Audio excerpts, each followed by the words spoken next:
የኢትዮጵያ መንግስት የግብጽን የዚህ አይነቱን ማስፈራራት ቦታ አትሰጠውም ጦር ማስፈራሪያ ምናምን ጉዳይ ምንም ቦታ የሌለውና የማይቻልም ነገር ነው።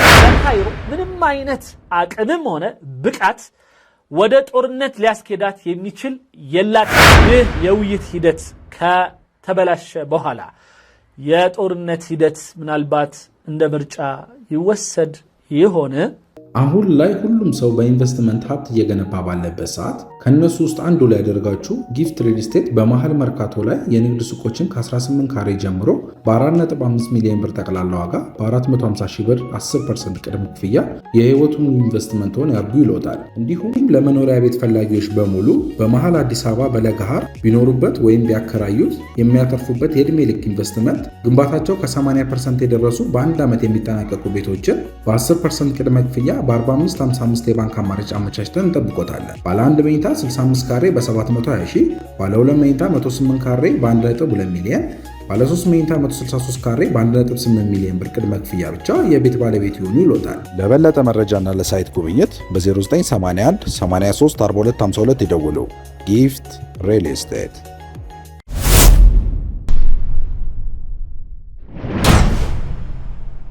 የኢትዮጵያን አካሄድ ከጥንት ጀምሮ አይተን አንድ ነገር ልንል ብቻ ነው የምንችለው ይላሉ። وهو غياب الجدية الإثيوبية የኢትዮጵያ የምረኝነት ማጣት ወይም በውይይት ሂደት ውስጥ የእውነት ፍላጎት አለመኖርን አይተንባታል ይላሉ።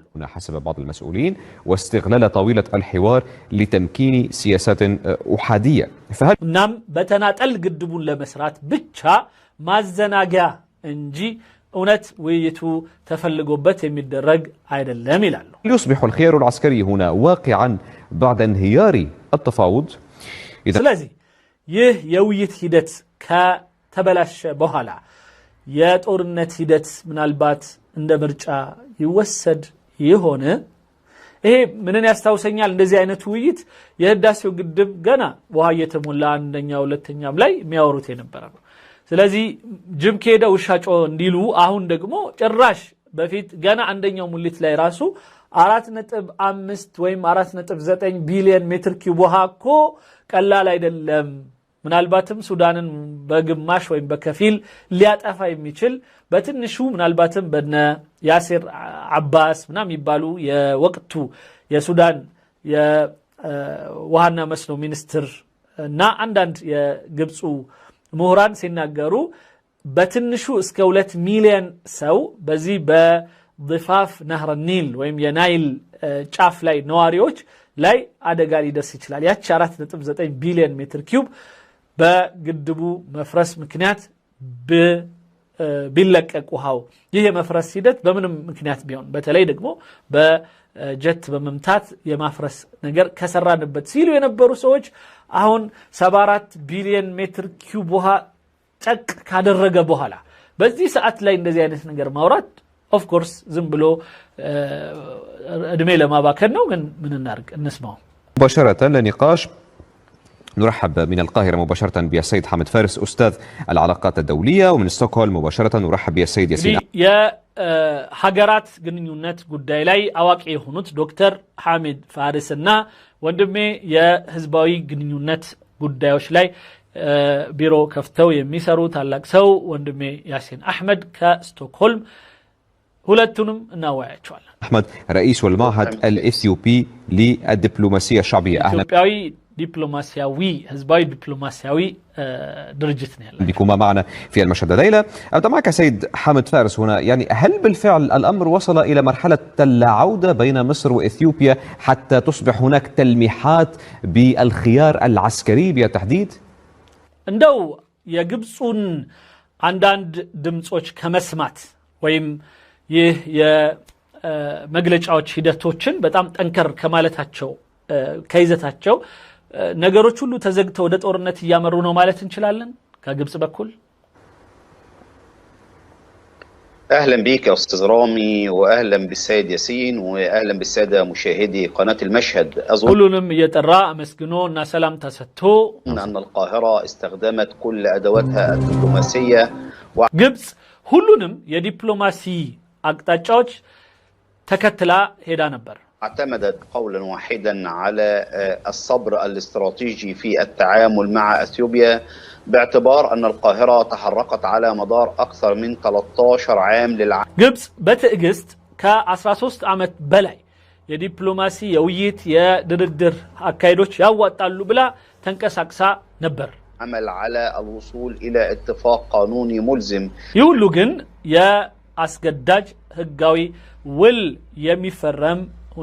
የሚፈረምበት ሁኔታ ካለ ብላ ነበር። استغلت أثيوبيا حالة الضعف في الدولة المصرية منذ العام 2011 ከ2011 ጀምሮ የግብጽ የሀገር ማንነት ደካማነት መከሰት ይሄ አብዮቱ ምናምን መከሰት ማለት ነው። የሁስኒ ሙባረክ መውረድ ከዛም ሙርሲ መምጣት ሙርሲ ላይ ደግሞ የግልበጣ ስራ በሲሲ ተደርጎ እንዲህ አይነት የተደረጉባቸው ጊዜያቶች ከ2011 ጀምሮ የነበሩ የአረቡ የአብዮት ስትሪም የነበረበት ጊዜ ነው። ስለዚህ በዚህ ወቅት ላይ የግብጽን ደካማ ጎን ተንተርሳ ኢትዮጵያ የፈለገችውን ሰርታለች። وبدأت في هذه اللحظة في بناء السد الأثيوبي. ይህንን አጋጣሚ በመጠቀም ይህንን የኢትዮጵያ ግድብ ሰርታለች። كدليل قاطع على أن النوايا ليست خالصة في. ስለዚህ ከዛ ጀምሮ ኢትዮጵያ በዚህ የህዳሴ ግድብ ስራ ውስጥ መልካም እሳቤ እንደሌላት ያየንበት ሁኔታ ነው። إطار الحرص على استكمال وبناء السد الأثيوبي في هذه الحالة ثم بعد ذلك تفاوضت القاهرة معها على مدار هذه الأعوام.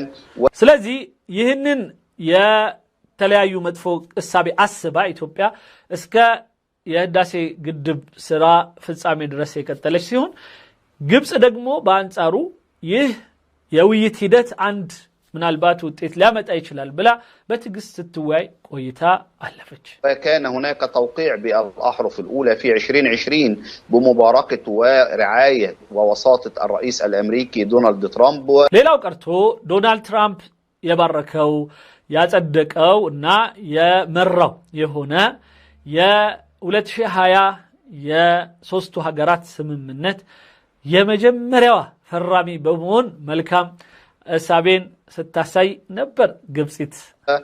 بعد ذلك تحججت أثيوبيا بأنها لا تريد أن توقع على هذه الاتفاقية.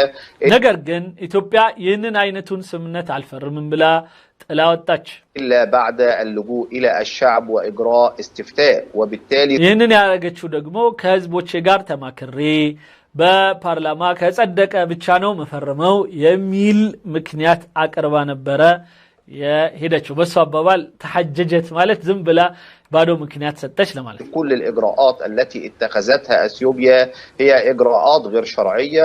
ስለዚህ በዚህ ሂደት ውስጥ ኢትዮጵያ ስታደርጋቸው የነበሩ ነገሮች በሙሉ ህጋዊነት የሌላቸው ነገሮች ናቸው። وحادية الجانب ሌላው በተናጠል ብቻዋን እንደፈለገች ያደረገችው ነገር ነው። من المطالب المصرية من توقيع اتفاق قانوني ملزم وفق. ምንም እንኳን ግብጽ አሁንም እስካሁንም ድረስ የግዴታ አስገዳጅ አሳሪ ህጋዊ ውል እንዲፈረም እየጠየቀች ቢሆንም لقاعدة واضحة دائما وأبدا ما يتبناها الجانب المصري وهي قاعدة لا ضرر ولا ضرار. እና ግብጽ ሁሌም የምትከተለው በዚህ ሂደት ውስጥ ማንንም መጎዳትም የለም የሚል የሆነ እሳቤ ነው። እውነት ምስኪን አይመስልም እንደዚህ ሲል እስካሁን ድረስ የሚያወራው ነገር ትክክል ይመስላል። ነገር ግን የሚፈለገው ስምምነቱ ላይ የፈረመችበት ግብጽ ምንድነው ሲባል ነው በዝርዝር ውስጥ ነው ሁሌ ሰይጣን ብቅ የሚለው ተብሏል። وبالتالي فقدت القاهرة مصداقية أثيوبيا بشكل واضح في التعامل. ስለዚህ በግብጽ በኩል ከኢትዮጵያ ጋር ባላት ተግባቦት ፈጽሞ ጥሩ የሆነ ነገር እንደሌለ አረጋግጣለች ወይም እምነት የሚባል ነገር በኢትዮጵያ ላይ አታለች። الوصول إلى اتفاق ملزم مما جعل القاهرة تقول على لسان وزير خارجيتها بشكل واضح أن المسار التفاوضي السليم قد وصل إلى طريق مسدود نتيجة. ስለዚህ ነው ይህ ሰላማዊው የሆነው የድርድር ሂደት ከኢትዮጵያ ጋር የጉዞ ሂደት ዝግ መንገድ ላይ ደርሷል በሚል በውጭ ጉዳይ ሚኒስትር አፍ የሰማ ነው። السياسات التي انتهجتها أثيوبيا على مدار العقد الماضي بشكل واضح. نعم. ስለዚህ ይህ ኢትዮጵያ ላለፈው ቢያንስ 10 ዓመት ስትከተለው የነበረው አካሄድ ያመጣው የሆነ ውጤት ነው። سيد ياسين أحمد، يعني يقال أن مصر لم تكن لتلوح بهذا الخيار العسكري أو لم تكن لتتحدث بهذه اللهجة الدبلوماسية إن لم تكن إثيوبيا في الأيام الأخيرة وصلت مستويات غير مسبوقة في التصعيد الكلامي، ونحن نعرف አንዳንዶች ከዚህ ጋር ተያይዞ ሲተነትኑ ኢትዮጵያ በወረወረችው የመጨረሻ ማይጠበቅ የሆነ የማካበድ ባህሪ ወይም ይዘት ያለው መግለጫ የተነሳ ነው ግብጽ እንዲህ ወደ ጦርነት ወይም ደግሞ ማካበድ የበለጠ ማካበድና ጠንከር ያለ የሆነ መግለጫ እንድትሰጥ የተገደደችው ይላሉ።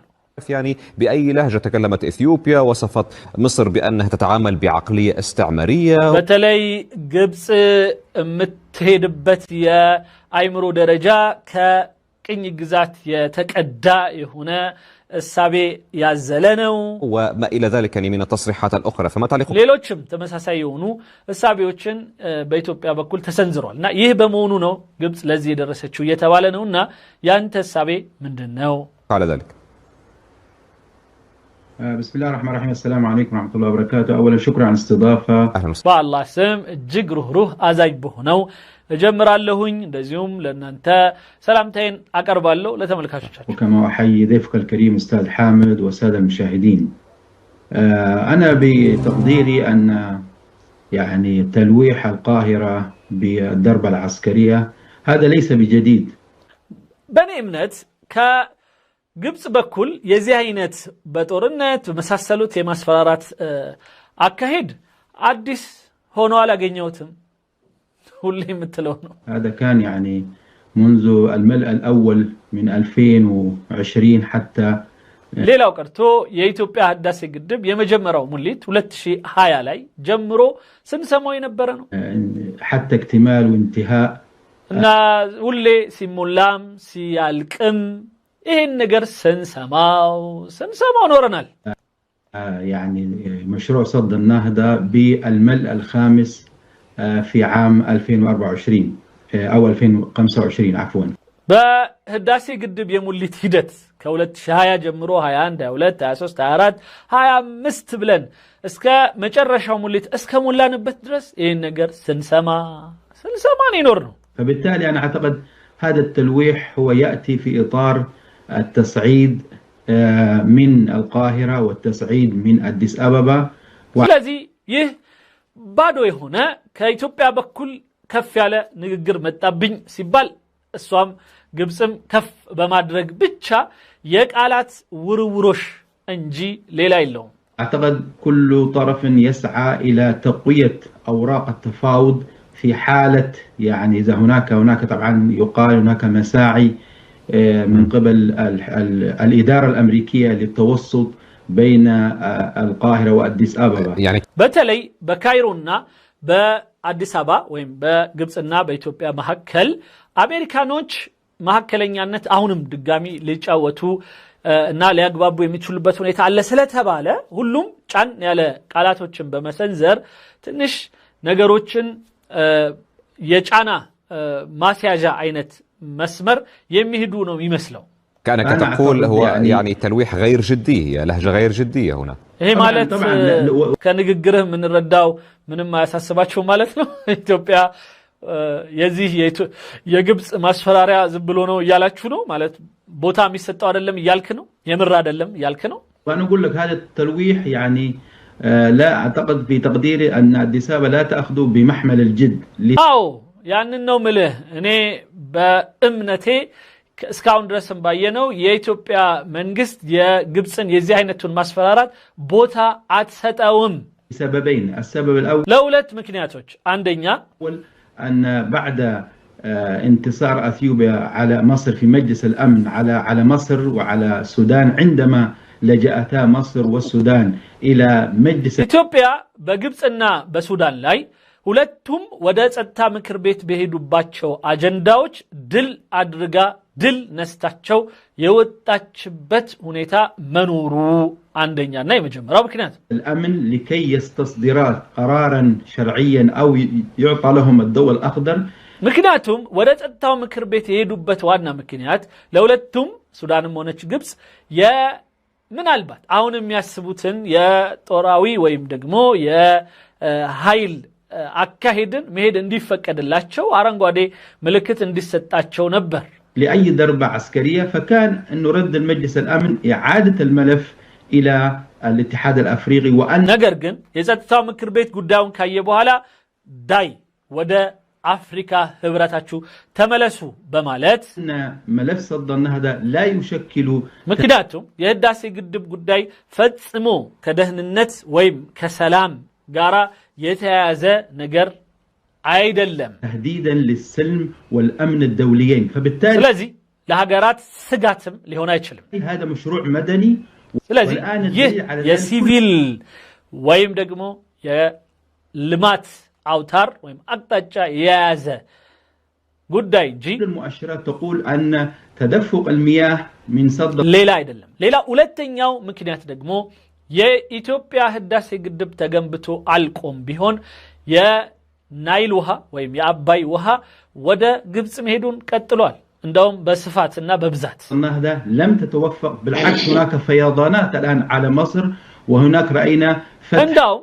በሱዳን በግብጽና በሱዳን ላይ ጎርፍ ሁሉ መጣ እየተባለ የሚነገርበት ሁኔታ ነው የመጣው يعني مفيد توشكا ስለዚህም ነው በእናንተ በኩል ቱሽካ መፋሰሻን በረሃውን ከፍታችሁ ውሃውን እየለቀቃችሁት ያላችሁ انه المياه التي يعني اكثر من سعه خزان السد العالي فبالتالي ይሄ ማለት በኢትዮጵያ የህዳሴውን ግድብ ሞልቶ እንደገና የሰደል አሊ ወይም ትልቁን የግብጽን ግድብም ሞልቶ ውሃው ተርፏል ማለት ነው እናም ወደ ቱሽካ በረሃ ተወርውሯል التلويح باستخدام القوى العسكريه غير ممكن اولا ስለዚህ እዚህ አይነቱ የጦር ማስፈራሪያ ምናምን ጉዳይ ምንም ቦታ የሌለውና የማይቻልም ነገር ነው ليس هناك اي مسوق قانوني وشرعي لاتخاذ هذا القرار ስለዚህ ምንም አይነት ህጋዊም ምንም አይነት ሎጂካዊም አግባብ የሌለ መሆኑን ልነግራችሁ እወዳለሁ ثانيا انا اعتقد ان ሌላ እንደገና ተጨማሪ ነገር እንደው ምነግርህ القاهره لن تقدم على ذلك لان ግብጽ ፈጽሞ አበደን ማለት ነው ለን ማለት በአረብኛ ዘበኽሸሪያ ይሏታል እስከ ቂያማ ድረስ ግብጽ በኢትዮጵያ ላይ ጦርነት ምታስብበት ሁኔታ የለም وضعها الداخلي اضافه الى አንደኛ የራሷ የውስጥ ችግሯ ቀፍድዶ የያዛት والدوليه لا በዓለም አቀፍ ደረጃ የታወቀ የሆነ የኢኮኖሚም የፖለቲካ ቀውስ ያለባት يعني لا تسعفها أن تستخدم أبدا سويو واللي هي سوي ልክ ሲነገር ይኮረኩራል ስለዚህ በጣም ትግስት ያጣና መሃል ላይ ይናገራል እና የምን የውስጥ ችግር ነው የምታወራው ይለዋል የውስጥ ችግሯ ኢኮኖሚያዊም ይሁን ፖለቲካዊ የሰብአዊ መብጥሰቷ የመሳሰሉት ነገሮች ሁሉ ቀፍድዶ ያዛት ሀገር ምንም አይነት ወደ ውጭ ራሷን ልታወጣበት የምትችልበት ምንም አይነት አግባብ የላትም أن تستخدم عفوا الوضع الداخلي التحديات الاقتصادية والأزمات التي تواجهها القاهرة ካይሮ የራሷ የሆነ የተለያዩ ችግሮች ስል አንዱ ኢኮኖሚያዊ እና ማህበረሰባዊ ችግሮች ቀፍድዶ ያዛት ሲሆን وكذلك بالإضافة إلى وضعها الإقليمي والدولي ሌላው የአካባቢና የዓለም አቀፍ ጉዳይ እንደዛው ወጥሮ ያዛት ሀገር ከመሆኑ አንፃር لا تستطيع ليس هناك أي مقومات وقدرة للقاهرة في ስለዚህ ለካይሮ ምንም አይነት አቅምም ሆነ ብቃት ወደ ጦርነት ሊያስኬዳት የሚችል የላትም استخدام القوة لكن سيد أحمد أشرت إلى أكثر من نقطة ربما أعتقد أنها تستحق الرد من السيد ኦኬ አንተ ብዙ ነጥቦችን አንስተሃልና ጉዳዩ ምናልባት ከዶክተር ሐሚድ ፋሪስ ምላሽ فلق لهون يشلال نسمع ويم حامد فارس هنا خاصة وأنه يقولنا سيد ياسين أحمد أن إثيوبيا لا تأخذ هذه التهديدات المصرية بالخيار العسكري على محمل الجد هنا عندنا نايم جمرة ما إنه وندماتشن أحمد ياسين ويم ياسين أحمد ينقره يالله إثيوبيا بنانت ماسفراريا بوتا እንደማትሰጠው ወይም የግብጽን ማስፈራሪያ ቦታ እንደማትሰጠው የነገረህ ነው ويقول أنها مجرد ربما تصعيد كلامي لا أكثر. ماذا تعلق على ذلك؟ من الباتم يزبلو قالات بتشا ما كبد كالون بستكر لله. هذه مثله ومثل نسور النيل الأول والثاني وحماة النيل وعربدت في السماء، ثم أيضا اتفاقية حربية مع السودان للحفاظ على الحدود والحفاظ على أمن الماء وكلام فاضي. دخل سامح شكري، طلعت مريم صادق المهدي واستمعنا الكثير من الهراءات قبل هذا. كزي في بزو እንደዚህ አይነት ልክ ያሲን አህመድ እንደጠቀሰው የናይል ንስር ቁጥር 1 የናይል ንስር ቁጥር 2 የናይል ጥበቃ የግብጽና የሱዳን ድንበር የማስከበር ልምምድ ጦሩን ከግብጽ ወደ ኡምዱርማን በመሳሪያ ማሸጋገር የአየር ላይ ልምምድ ጂኒ ጃንካ የሲሲ የተለያዩ ማስፈራሪያዎች ቀይ መስመር ውሃችንን የነካ እስኪ ሞክረን የሚሉ በጣም ብዙ የማንረሳቸው ብዙ የሆኑ ቃላቶች ነው። እነዚህን በሙሉ የእውነት አድርገን ብንቆጥር ኖሮ እስካሁን አልቆልን ነበርና ይሄን እያለ ነው የሚለው። አሁን ላይ ሁሉም ሰው በኢንቨስትመንት ሀብት እየገነባ ባለበት ሰዓት ከነሱ ውስጥ አንዱ ላይ ያደርጋችሁ ጊፍት ሪል ስቴት በመሃል መርካቶ ላይ የንግድ ሱቆችን ከ18 ካሬ ጀምሮ በ4.5 ሚሊዮን ብር ጠቅላላ ዋጋ በ450 ሺህ ብር 10% ቅድመ ክፍያ የህይወቱን ኢንቨስትመንቶን ያርጉ ይሎታል። እንዲሁም ለመኖሪያ ቤት ፈላጊዎች በሙሉ በመሃል አዲስ አበባ በለገሃር ቢኖሩበት ወይም ቢያከራዩት የሚያተርፉበት የዕድሜ ልክ ኢንቨስትመንት ግንባታቸው ከ80% የደረሱ በአንድ ዓመት የሚጠናቀቁ ቤቶችን በ10% ቅድመ ክፍያ በ4555 የባንክ አማራጭ አመቻችተን እንጠብቆታለን። ባለ 1 መኝታ 65 ካሬ በ720 ሺህ፣ ባለ 2 መኝታ 108 ካሬ በ1.2 ሚሊዮን፣ ባለ 3 መኝታ 163 ካሬ በ1.8 ሚሊዮን ብር ቅድመ ክፍያ ብቻ የቤት ባለቤት ይሆኑ ይሎታል። ለበለጠ መረጃና ለሳይት ጉብኝት በ0981 83 42 52 ይደውሉ። ጊፍት ሪል ስቴት